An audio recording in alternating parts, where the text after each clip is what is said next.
Hello everyone. आज हम लोग डिस्कस कर रहे हैं इंसॉल्वेंसी अकाउंट्स के बारे में कि जब कोई पर्सन इंसॉल्वेंट होता है तो वो किस तरह से उसका अकाउंट में रिकॉर्ड मेंटेन किया जाता है।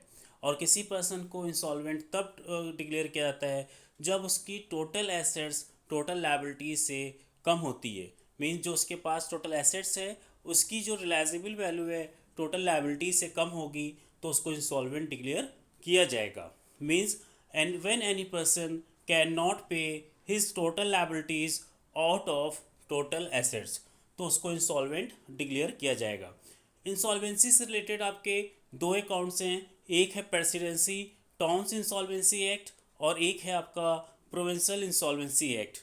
जब कोई पर्सन इंसॉल्वेंट होता है तो उसको दो अकाउंट्स मेंटेन करने होते हैं। एक होता है आपका स्टेटमेंट ऑफ अफेयर्स और सेकेंड होता है आपका डेफिशिएंसी अकाउंट। हम टोटल लायबिलिटीज़ को 4 पार्ट में डिवाइड करते हैं और टोटल एसेट्स को हम 3 पार्ट में डिवाइड करते हैं। चलिए देखते हैं किस तरह से स्टेटमेंट ऑफ अफेयर्स को मेंटेन किया जाएगा और किस तरह से लायबिलिटीज़ का क्लासिफिकेशन किया जाएगा और किस तरह से एसेट्स का क्लासिफिकेशन किया जाएगा। लायबिलिटीज़ के टोटल 4 पार्ट होते हैं जिसमें से पहला पार्ट है आपका unsecured creditors as per list A. Means ऐसे क्रेडिटर्स जिनको हमें पेमेंट करना है बट उस पेमेंट के अगेंस्ट कोई सिक्योरिटी हमने नहीं दी है। सेकेंड है आपका fully secured creditors as per list B. यहाँ पे भी हमें क्रेडिटर्स को पेमेंट करना है बट जो हमें पेमेंट करना है उसके अगेंस्ट हमने सिक्योरिटी दे रखी है और जो सिक्योरिटी की रिलायजेबल वैल्यू है वो लोन वैल्यू से या आउटस्टैंडिंग वैल्यू से ज़्यादा है। फॉर द एग्जांपल हमने बैंक से 1 लाख रुपीज़ का लोन लिया और उस लोन के अगेंस्ट हमने लैंड एंड बिल्डिंग को एज ए सिक्योरिटी रखी थी। लैंड बिल्डिंग को हमने मॉर्गेज करके लोन लिया था और उसकी लैंड बिल्डिंग की जो रिलायजेबल वैल्यू है वो है 1,50,000। मीन्स आपका जो आउटस्टैंडिंग बैलेंस है वो है 1 लाख रुपीज़ और जो सिक्योरिटी का बैलेंस है वो है 1,50,000। तो यहाँ पे एक्चुअली आपको पे नहीं करना है, यहाँ पे आपको रिसीव करना है 50,000 जो डिफरेंस आ रहा है, क्योंकि आपने लोन सिर्फ 1 लाख रुपीज़ का लिया था और जो रिलायजेबल वैल्यू है वो 1,50,000 है। तो यू हैव टू रिसीव ₹50,000। तो इसको हम सरप्लस ट्रीट करेंगे और इसको हम इनर कॉलम में शो करेंगे। सेकेंड है आपका partly secured creditors as per list C. यहाँ पे भी हमने जो लोन लिया है या हमें जो सप्लायर को पेमेंट करना है और उसके अगेंस्ट में जो सिक्योरिटी की वैल्यू है वो सिक्योरिटी की वैल्यू लोन वैल्यू से कम है। फॉर द एग्जांपल यहाँ पे आपने 1 लाख रुपीज़ का लोन लिया और जो सिक्योरिटी दी थी उसकी वैल्यू है 75,000। तो 1 लाख से 75,000 एडजस्ट हो जाएगा, देन यू हैव टू पे ₹25,000। तो ये एक्चुअल लायबिलिटी आपके राइज हो रही है और इस वैल्यू को 25,000 को हम अमाउंट कॉलम में शो करेंगे। फोर्थ पार्ट है आपका preferential creditors as per list D. यानी हमने एक तो अनसिक्योर्ड क्रेडिटर्स थे जिनको कोई सिक्योरिटी नहीं दी थी। सेकेंड था fully secured creditor as per list B जिनको हमने सिक्योरिटी दी थी और वो सिक्योरिटी की वैल्यू लोन वैल्यू से ज़्यादा थी। थर्ड था आपका partly secured creditors as per list C जिसमें हमने लोन जो लिया था और जो उसके अगेंस्ट हमने सिक्योरिटी दी थी बट जो सिक्योरिटी की वैल्यू थी वो लोन की वैल्यू से कम थी। लिस्ट डी में आप कोई सिक्योरिटी नहीं देते हो, आपको जो पेमेंट करना है वो एज पर एक्ट जो हमने दो एक्ट बताए presidency town insolvency act and provincial insolvency act, उसके अकॉर्डिंग वो प्रेफरेंशियल है। प्रेफरेंशियल मीन्स जब कोई पर्सन इंसॉल्वेंट होगा और जो भी पेमेंट उसको रिसीव होगा सबसे पहले वो प्रेफरेंशियल क्रेडिटर्स को पेमेंट करेगा और उसके बाद फर्दर वो पेमेंट करना स्टार्ट करेगा। तो ये प्रेफरेंशियल क्रेडिटर्स कौन कौन से होते हैं इसको हम लोग नेक्स्ट वीडियो में डिस्कस करेंगे। तो प्रेफरेंशियल क्रेडिटर्स बेसिकली जिनको as per provision of act हमें सबसे पहले पेमेंट करना है। तो ये लायबिलिटीज़ का क्लासिफिकेशन था जिसको हमने 4 पार्ट में डिवाइड किया। उसके बाद हम एसेट्स में आते हैं। एसेट्स में भी हम एसेट्स को भी हम 3 पार्ट में डिवाइड करते हैं। Assets as per list E, book debts as per list F and bills of exchange as per list G. तो यहाँ पे सबसे पहले हम आते हैं property as per list E, क्योंकि बुक डेट्स मीन्स होता है debtors and bills of exchange means bill receivable. तो बिल रिसीवेबल और बुक डेट्स मीन्स डेटर्स के लिए एक अलग क्लासिफिकेशन बना हुआ है एफ एंड जी।